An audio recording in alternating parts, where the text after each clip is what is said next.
dogs that she and Sue adopted throughout their many years together. And if you were out with Joni and a cute dog crossed your path, was there ever not a cute dog? She would soon know everything about the pup and their owner, and you would be late. Joni did love people too, as we all know, but between dogs and people, I think she had her priorities straight. In 2011, when my family moved to Spokane with 3 dogs, and Joni very quickly knew all their names and immediately knew that she loved us because of them. And whenever I'd see her, which was most Sundays, she'd politely ask me about Peggy and our children, but afterwards she'd ask what she really wanted to know. How's Shiloh? How's Danny? How's Chester? The names of our 3 K9 companions. And I don't think it's coincidental that her favorite sports team is the women's Gonzaga Bulldogs. They could not have had a more fitting mascot, at least as far as Joni was concerned. Of course, Joni also deeply loved the people in her life, and she showed her love through her care and her warmth and her curiosity about them. One of my favorite thinkers ever is the 20th century social psychologist Erich Fromm, who said that the most fundamental kind of love, which underlies all types of love, is the sense of responsibility, care, respect, knowledge of any other human being, and the wish to further that person's life. That's the kind of person that I found Joni to be. A person who genuinely cared about the well-being and the happiness of others. What's more, Fromm, who believed it is the duty of every person to fully become who they are meant to be, to become authentic, does so by fully developing their capacity to love in this way. The ability to love as an act of giving, he said, depends on the character development of a person. Fully unfolding, discovering, and accepting herself didn't always come easy. It never does. Like all of us, she had to struggle to grow.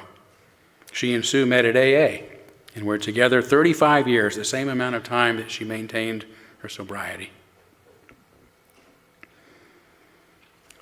Joni's absence from our lives is especially difficult for this reason.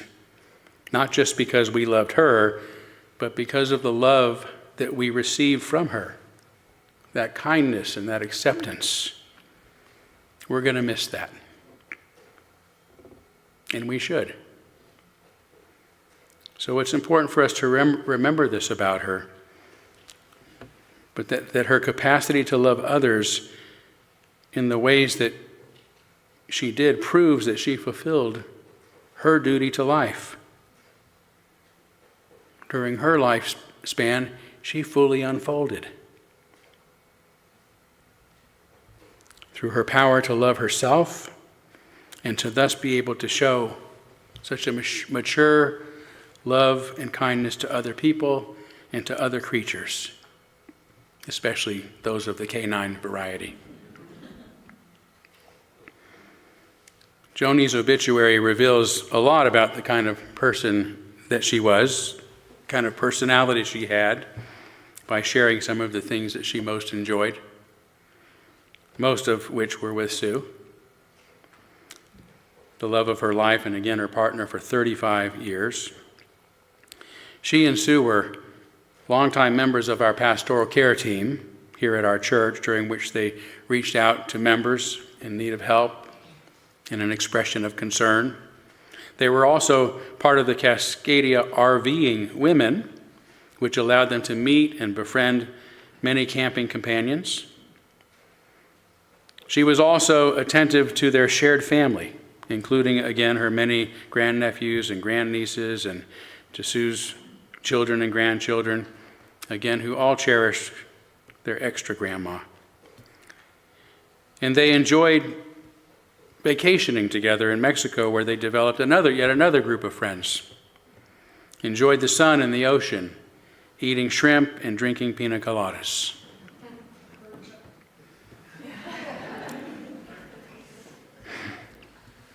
Joni also loved classic cowboy music, along with big band music.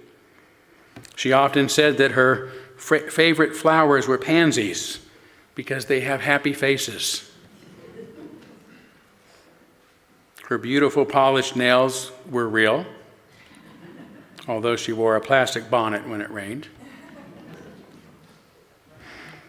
She loved organizing junk drawers, making glass beaded bracelets, and collecting watches and shoes, which she was happy to show her visitors. In fact, she showed me her newest dazzling pair during one of our last visits together, full of joy and humor and hospitality, even while she was under hospice care. But most of all, her obituary reminds us that Joni loved people. And she collected friends, you guys, and others throughout her long life, keeping in touch through Facebook and sharing cute dog memes and sweet stories. As one of her friends posted, she knew the meaning of unconditional love, practiced it herself, and gently shared it with a wide circle of loved ones, family, and friends, human and furry friends alike. Her light is in our hearts forever. Another describes her as such a loving and caring person, and still another says that she was one of the sweetest, most loving souls I have ever known. I can't think of any better way to have lived life and to be remembered. Joni Frances Nelson lived life and loved life, learned to discover and love herself, and then shared her love with other people and with other beings. Although she's no longer physically present in our lives, I have found that all I must do is think about her, and I feel that love and kindness. It stays with us. So may Joni long be remembered.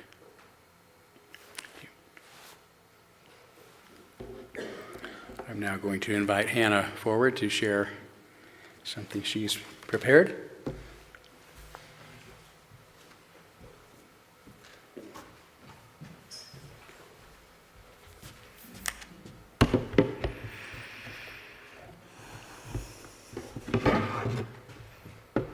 Okay. I wrote this morning, so.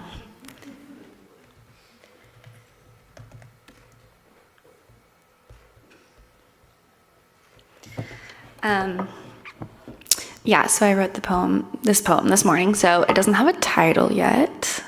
So if you have any suggestions, I will take them. But also I was able to write this while I was having breakfast with my grandma this morning and chatting about Joni and eating bacon, of course, which was a lovely way to write a poem because some snippets of our conversation ended up in here. Okay. Joni, in Portland, the purple crocuses open. The year is young or old. Some days I drive my red sedan with the window half down. Camellia and early blooming lilac, a sticky sweet medicine I breathe in. And the mind always starts with the breathing, gathering the memory of you as you led me to your room, to the poem you pulled from your drawer, a talisman, a ward, how you unfolded its edges, and I followed you into the field where you were a girl, the gold wheat and grain elevators, the Palouse as hot and quiet as everything you kept but could not say, the bones of the depot shaking like your heart when a train passed through, carrying lumber east. We are both born here, 60 miles apart, 60 years. Joni, how many wars did you live through to meet me at the diner where we sit on the same side of the booth, eating Eggs Benedict, yolks yellow as daffodils spilling over our plates, and you say, "This is the best food you've ever eaten." "Oh, Hannah, isn't this wonderful?" "Oh, Joni," my grandmother rolls her eyes across the table. "Loving you, your impossible gratitude, the superlatives that slip from your lips and land easy on our skin." My girlfriend uses language like this, says the best and means it, as if each encounter with delight is all she's ever needed. This animal, this forest, this afternoon perfect, and the word jumps from her body, so bright I can't contain. Joni, what's it like to live this joy? A dog on your lap and, "Oh, Hannah," I can hear you saying, "Isn't she precious?" And the field opens out to a suburb, a city, and you stay there, build a home with a woman who loves you, collect turquoise and silver, rows of watches, bejeweled visors, drawers stuffed with every card you've ever received, saying thank you, saying I love you. Joni, it's almost spring. And one morning I tell you, as if through a wall or on the phone, about falling in love. How it's like water, the way it passes and returns. And for a second I hear you, or rather, the noise around you, as if you're crossing an intersection flush with traffic, the background too loud for speaking. So that for a minute or two, I only hear the world moving around you, or you moving through it. And now there's the high music of children, the sharp bark of a dog, and a man calling her back. There's the rattle of dead leaves across cement, and my grandmother says, "You should have worn a warmer coat. I'll worry and care." And Joni, I'm telling you about the dykes kissing at the stoplights, under the overpass, kissing in rooms packed with other dykes, kissing beside overripe mangoes in the kitchen, women kissing in the sunshine in early March in a line at a bakery. And Joni, I am in your room, and you are telling me to not be ashamed, and I am not ashamed. And you hold me. Sorry. I knew this was gonna happen because I started crying when I was writing it.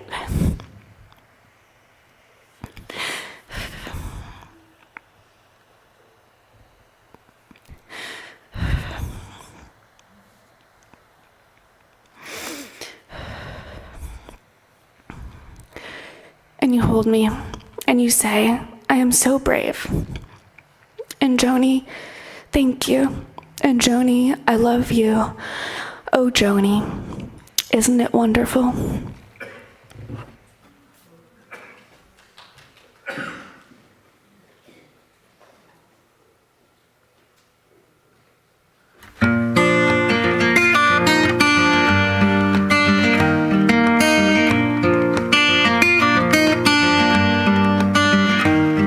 When the fire inside that burns so bright begins to grow faded, it can be hard to see the ground on which you stand.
Brandy Carlisle always makes me cry in that song especially. And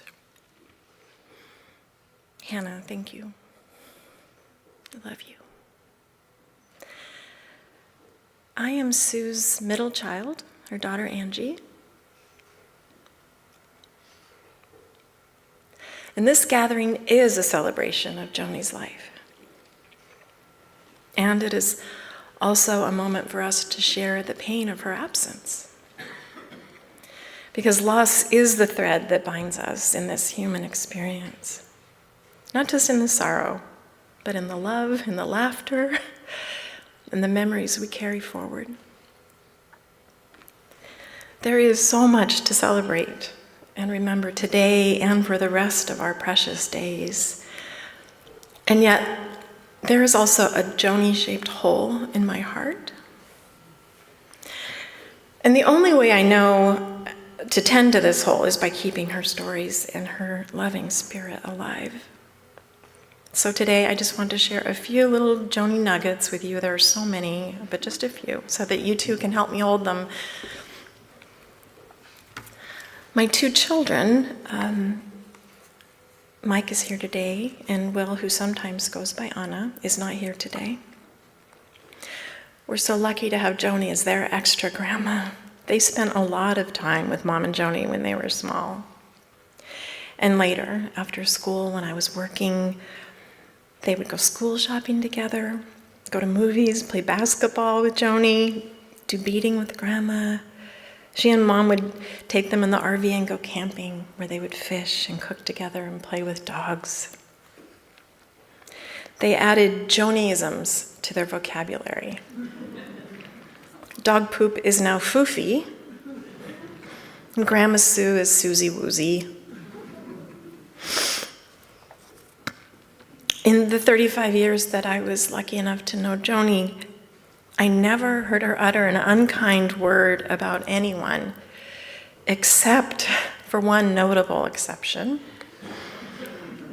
She was in the hospital and was being given a brief cognitive test and was asked who the current president was.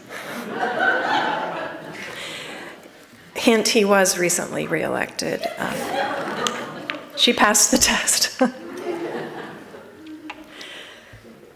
As she got older, Joni never held back from expressing her love for the people in her life.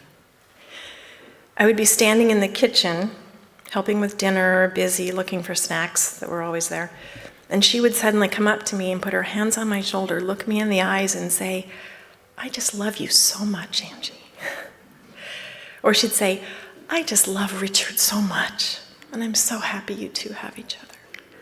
And she meant it. Like, it was the most important thing in that moment, that she had to tell you that. And most people here know how much she adored dogs, yes, and not just the cute little fluffy ones, but all dogs. She loved our family's sweet honey dog, who was a pit bull mix and a frequent guest at Grandma and Joni's house. And she also welcomed my brother's family's sweet old dog, Brie, with open arms and on the couch. Her love of animals was evident even at Mike's birth. He was born at home, surrounded by 3 midwives, his dad, Louis, who's here today, my mom, and Joni, who was assigned to video duty. Now, being a farm girl from Lamont, I'm sure Joni had probably seen some births, but this was likely her first human birth.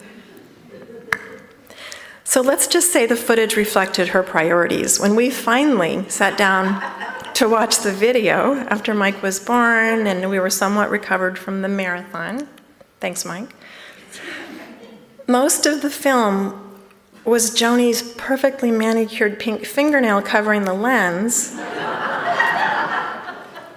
But when it was not covering the lens, there were just shots of our dog and our cat. You could hear me moaning in the background, but it all worked out okay.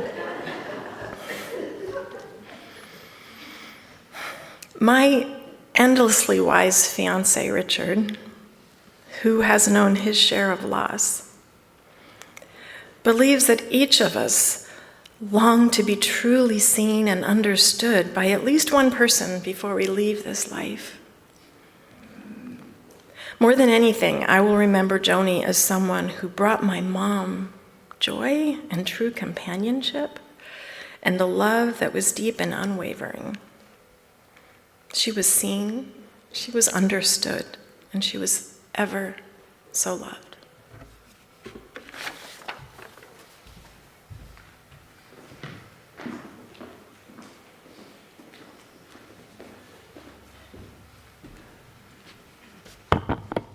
It was my birth that that Joni covered up with her beautiful fingernails. Yeah, and so Todd and my mom covered a lot of it, but a couple things that might give a little bit more insight into who Joni was. Joni also, she loved dogs. She also loved my orange cat, Charlie, who she was allergic to cats, but she still loved to cuddle with him and get drooled on by him. So been spending more time with Charlie as I'm visiting from Pullman because it reminds me of Joni and something that she loved. I was very blessed to have 4 grandmas growing up, Joni being one of them, taking care of me. Also very lucky that when I was like 10, we moved like 6 blocks away from Grandma Sue and Joni, and I got to go over there all the time. Like 4 days, 5 days a week, I would call up because it was just, so fun to hang out with Grandma and Joni, and mostly Joni in the lounge chairs watching, sports, mostly college basketball. Also very lucky that for 4 or 5 years growing up that Joni would take me golfing every week. And like a lot of people might not know that Joni was an amazing golfer and probably better than everyone in this room. Definitely better than everyone in this room. And how much she enjoyed it and never got that. And the only time I ever saw Joni really that frustrated was when she had a bad golf shot, which wasn't that often. So a couple other things just so that every time you see them or think about them, you think of Joni and how wonderful she was. Ritz crackers, pub cheese, vanilla ice cream, Arnold Palmer, golfer, iced tea and Pepsi separately, and and then I would combine it. So Joni gave me a lot of things, a lot of love and care growing up, and I was very blessed to be able to have her as a grandma. So thank you.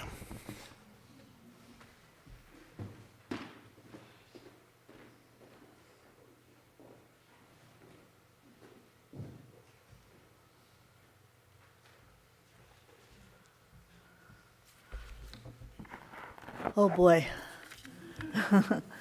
so many people here. Hi everybody.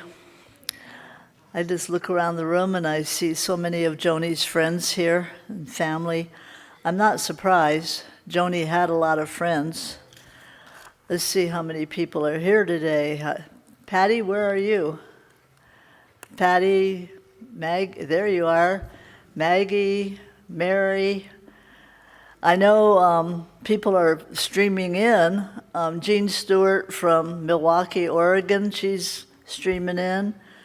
How about your friends from Coeur d'Alene, Kathy and Sally, are you here? Oh, there you are. Wow. Well, my name is Amy Howard. I live here in Spokane. Sue asked me to talk today representing Joni's friends, which is a pretty tough job, as Joni had lots of friends. I considered myself one of Joni's best friends, but I bet many of you did also. So I can't compete with that. I wanted to explain my outfit today. We went to Hawaii together, so I'm trying to represent some of that. We wore aloha shirts and kukui necklace, good luck. I don't think so. And Joni made this necklace, so I'm trying to cover all the bases. Today I'm going to share some of my memories with Joni. Later in the program, there's going to be a chance for you to share some of your memories also. We're going to pass around a microphone, so please use that opportunity to share some of your memories too. Joan Nelson. Joan and Sue. Sue and Joni. Sue was Joni's best friend for the past 35, 36 years. It's hard to think of one of them without the other. Joni and Sue. I met Joni over 20 years ago in AA. She had brought a friend of hers in need to my home group one Thursday night. After her friend passed away, Joni kept coming to the group. We began meeting every Thursday night before the meeting to have dinner at the chalet on the South Hill. That was when I had noticed Joni's long fingernails, and I asked her if she had ever been a hand model. Geez, do you remember her hands? They were amazing. And those were her real nails. They weren't even fake nails. I couldn't believe it. Gee, I have no nails. Come to find out, Joni and I had sobriety dates only a month apart, which is a big deal in AA. So we began celebrating our sobriety in AA together. I got to know Joni in some ways that I bet none of you know. She told me stories about her drinking years. Sounds like she was quite the wild girl. But I'm going to keep those stories to myself, out of respect. But one of my favorite stories about Joni that she told was that she didn't like her job or her boss. Please tell me you're not here, boss. This is one of my favorite stories. And this is when she was in sobriety also. One week she came to AA and she was swearing. I bet none of you heard her swear, but she had a potty mouth. You probably didn't know that. She had been fired. She called her boss a name that rhymed with duckity duck. Over and over she came in, duckity duck, duckity duck. I hate that guy. I hated my job, but he fired me, that duckity duck. And she kept saying it. We were like, Joni, you didn't even like the job. You didn't even want to go to work there. But he shouldn't have fired me. Duckity duck, she kept saying. Fuckity fuck. If you ask your friends to describe Joni, here's some of the words they're going to use. She was sweet. She was kind. She was giving. She was forgiving. She was funny. She was fun. She was loving. She loves dogs.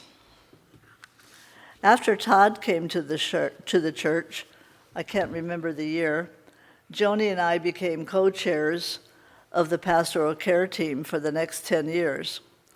We particularly liked doing the receptions for the memorial services like this. Joni always wanted to serve the punch. So today, while I'm serving the punch, I'm going to be thinking of Joni. My partner, Maggie, and I traveled with Joni and Sue, twice to their timeshare in Mazatlan, and most recently to Kauai. We went there for 10 days. We had a ground floor condo with an outside patio, and every morning we'd eat breakfast out on this condo, which was next to a pond. And there was this little bird that we called Chi-Chi or something like that, and that little bird came to see Joni every single morning. It didn't matter who else was at the table, this little bird, it was only about that big, would come hopping along the table and go sit there and look at Joni. We couldn't figure it out. If anybody else was at the table, it didn't come, but when Joni was there, it came and just looked at her. We have pictures of it. I don't know if it's in the slideshow or not. It was really cute. We said, Joni, your friend's here, and she'd come out. Anyway, I digress. So twice we went to their timeshare in Mazatlan. Most days you would find Joni sitting around the pool, sipping limeade and reading a book. But when she wanted to cool off in the pool, one of us had to go ahead and look for Iggy. Did any of you know about Iggy? He was a resident iguana that lived in the pool at Mazatlan. And Joni was irrationally afraid of Iggy. Iggy never did anything to anybody, but Joni would not go in the pool if Iggy was there. So we had to go in and check and double check and make sure Iggy was not anywhere near. So then we'd say, "It's okay, Joni," and she'd go, "Are you sure Iggy's not in the pool?" "Yes, Joni," and then she'd go in the pool. Sounds like you guys know that too. Sue and Joni were our travel buddies. We're sure going to miss going on trips with them. About 2 days before Joni passed away, Sue invited me to come over because Joni wanted to see me. I went right over. Joni was resting in her hospice bed in the living room. Sue and the dogs were next to her. Joni was kind of dreamlike. She took my hand. She kept saying my name over and over, and she kept kissing my fingers and saying that she loved me over and over. I don't know how long that went on. It seemed like a really long time. It might not have been, but it felt like a really long time. Eventually, she just went to sleep. She looked so loving and peaceful. That's my last memory of my dear friend Joni Nelson, always thinking about someone else. I'm going to miss Joni so much. Thank you.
Thank you, Jackie. Amazing. As Amy mentioned, we're allotted a few minutes for public sharing today, so somebody's going to be carrying around a microphone for those who might want to share a thought or anecdote. I always like to preface this by saying, if we should have moments of quiet, that's okay. We'll let those pregnant pauses just be there. Obviously, not everybody's going to be able to share. We'd be here till tomorrow, and we have services tomorrow, so we can't do that. But we'll go for a while. The exercise really isn't about the sharing, but the remembering. And so before anybody shares, I want to just have a moment of quiet where if you will just take a few seconds to ask yourself, why am I here today? And that will help get the job done. Why did you come here today? What did Joni mean to you?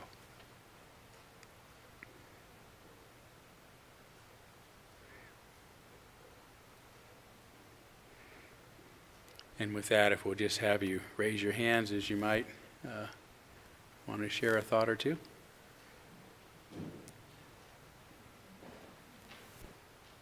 Just hold it real close to your mouth. There you go. Got it. I wish I would have had the chance to meet the Joni that all of you guys talk about. I met Joni very late in life when she was not feeling very good. I was her hospice nurse. But I was so grateful that I got to come and be with Susie and Joni for, I think I started seeing her in June. And I felt very privileged, and I learned so much from their love. And you're right, I did get to see those tennis shoes. She took me in her room and would show me her shoes and her watches. And I felt so very, very privileged to be a part of their last year together. Love you, Susie.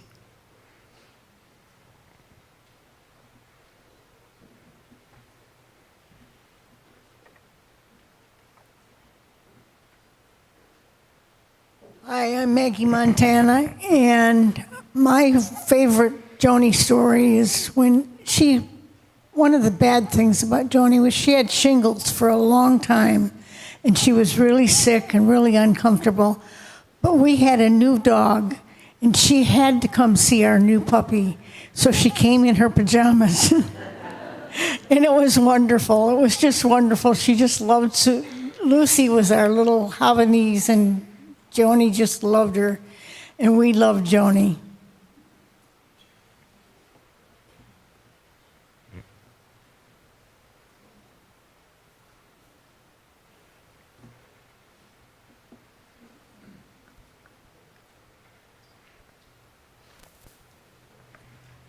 The thing about Joni, when I would go to a place that Joni was there, I would know that if I wished to visit with Joni a few minutes, I could go 2 or 3 levels deeper than I normally went, because I know she could hear me.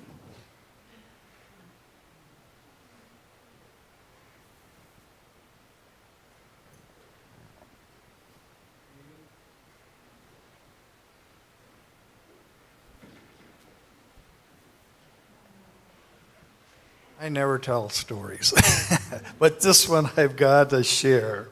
Do you know which one I'm going to tell? For a number of years, in order to raise money for our church, we used to do canoe trips down the Little Spokane And look at this gentle, sweet lady here. And, yeah, well, of course, Joni. They are, I mean, the epitome of a gentle person, right? We checked with everybody as they got in their canoes to make sure they were experienced or at least knew how to paddle in a canoe. These two said, oh, yes, we can do it. So we put them in a canoe together. One by one, we went into the Little Spokane River and started floating down. These two were one of the last group, I think, that left. And the river that year had a lot of snags and deadfalls and stuff in it, so we really had to be careful to get around this stuff. All of a sudden, behind us, we heard this cursing. I mean, this was like a salty sailor talking, but there were two voices. They were kind of shouting at each other. And it reminded me of when I was in the Navy, and I was going, oh my God. These two, we were totally shocked. I think I was with Barry Lubick at the time. And we paddled up to them and said, we better separate these two before they kill each other. They had never been canoeing before, had you? So that has stuck with me for 20 years. It was one of the most exciting, fun times I've ever had in a canoe.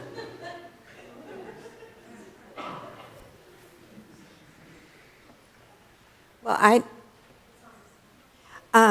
I don't know Joni or didn't know her as much as many in this room, but I just think this is a beautiful showing of her family here. And my stories of Joni have to do with Facebook and lots of sharing of humor over Facebook. She would laugh at my postings. And we shared a love of dogs. And I had a little naughty dog, and it got older and couldn't climb on the bed anymore. So guess who gave me a set of dog steps? That was so sweet of her, and she never asked for them back, and I had these dog steps for many, many years. Thank you, Joni and Sue.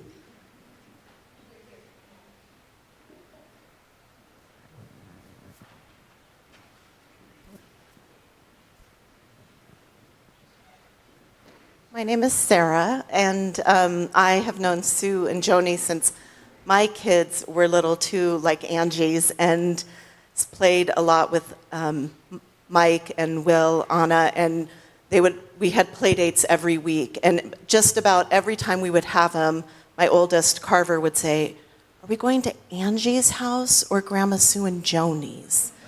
And I would say, why? Well, you know, Angie has that food, sorry, Angie, in glass jars in her fridge. And it's just all healthy food. But if we go to Grandma Sue and Joni's, we can get that squishy cheese and crackers. And then they would say, and Joni would always ask if we wanted some ice cream. So, and then in the later years, as our kids grew, kind of went to different schools, didn't see them as much. And it was Facebook. About 8 years ago, I posted pictures of our puppy, and it wasn't 5 minutes. I get a private message and a text. Can I come see your puppies? And would it be okay if Sue came along?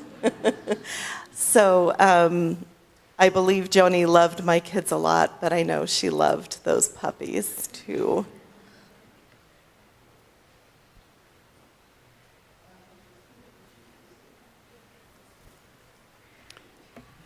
Well, thank you all so much. I really appreciate those who shared and those who contemplated. And as I said earlier, this is only the beginning of our honoring Joni's memory. So continue to think about the things that made her special to you and share them whenever you can. We're now going to take a few moments to, if a picture is worth 1,000 words, I'll direct your gaze to the screen here and enjoy a slideshow commemorating Joni's life and experiences.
us on the road again.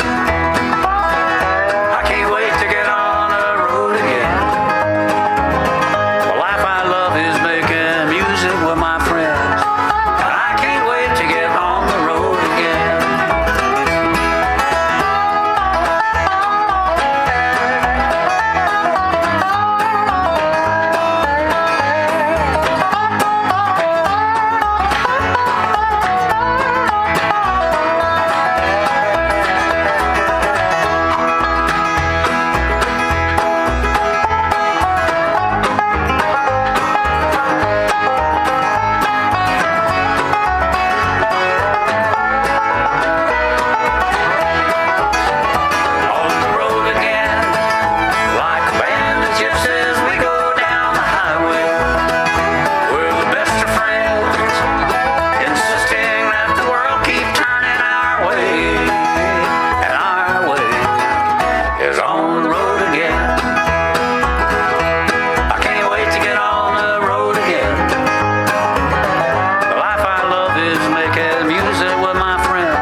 I'm going to close our service with these.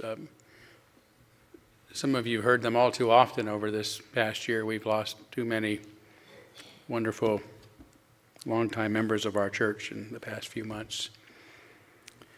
But I'll preface it by saying recently I was asked to talk a little bit about how Unitarians deal with death and dying at the Hospice of North Idaho organization. And I shared these words with them to give an idea kind of maybe where we come from. I mean, difficult to say where Unitarians come from. We're all so different. But somebody asked me afterwards, well, if you don't believe in hell, how do people get held accountable? And I said, well, some people don't. But as far as we're concerned, this is the shot we got of whatever situation we have and become the best that we can. And I think Joni, I don't even think it, I know that Joni did that. So in closing, as you often hear me say, none of us can know for sure, no matter our faith, what happens after this life. That's why it's called faith. Some believe there's more, others not. As for me, I don't know. I speculate because I see the renewal of life all around me, in the passing and the return of the seasons, in the rising and the setting of the sun, in the phases of the moon, in the transformation of a worm into a butterfly, that there is something more. Though more than that I cannot say. I also understand, as Heraclitus taught us thousands of years ago, that nothing remains the same. Everything changes. We can't step into the same river twice. And I understand that matter and energy, which are ultimately the same according to Einstein, who I think was pretty smart, can't be destroyed. They only change form. And everything that exists in the universe today was also here in some form when it began, roughly 13.7, 13.8 billion years ago, crammed then into a singularity smaller than the smallest particle. Everything that has ever been is still here with us, part of us. So for now, it must be enough to know that Joni Nelson remains part of us too, and that her memory is kept alive, as Angie said, in our hearts. So I close with this poem, which is beautiful. Hannah, it can't match yours.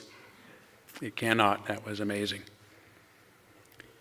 By Mary Elizabeth Fry. Do not stand at my grave and weep. I am not there. I do not sleep. I am 1,000 winds that blow.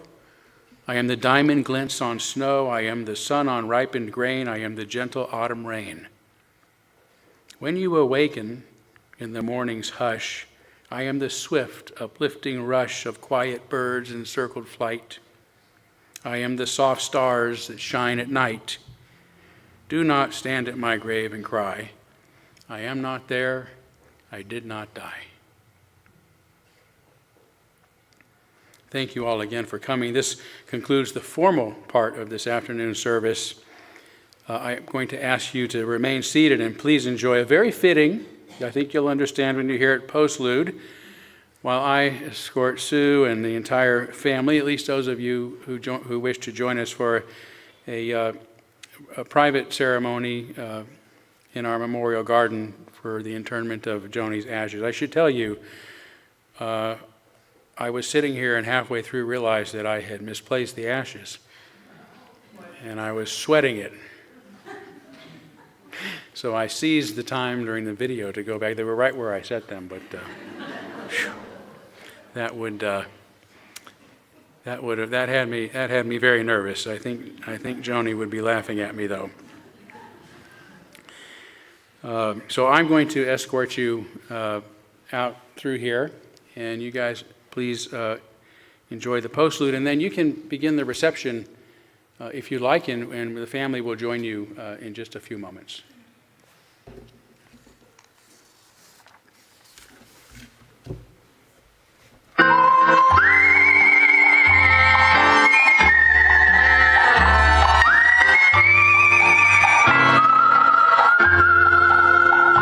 Happy trails to you until we meet again. Happy trails to you. Keep smiling until then. Who cares about the clouds when we're together? Just sing a song and bring the sunny weather.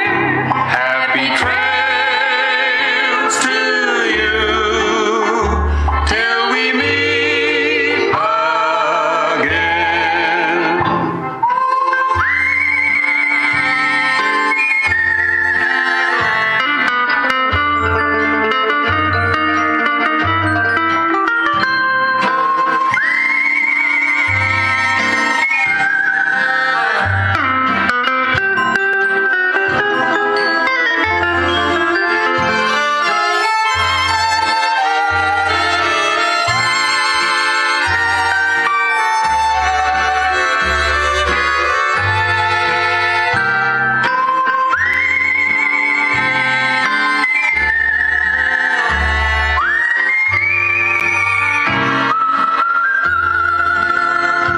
Happy trails to you until we meet again. Happy trails to you. Keep smiling until then. Who cares about the clouds when we're together? Just sing a song and bring the sunny weather. Happy trails to you till we meet again. Who cares about the clouds when we're together? Just sing a song and bring the sunny weather. Happy trails to you till we meet again.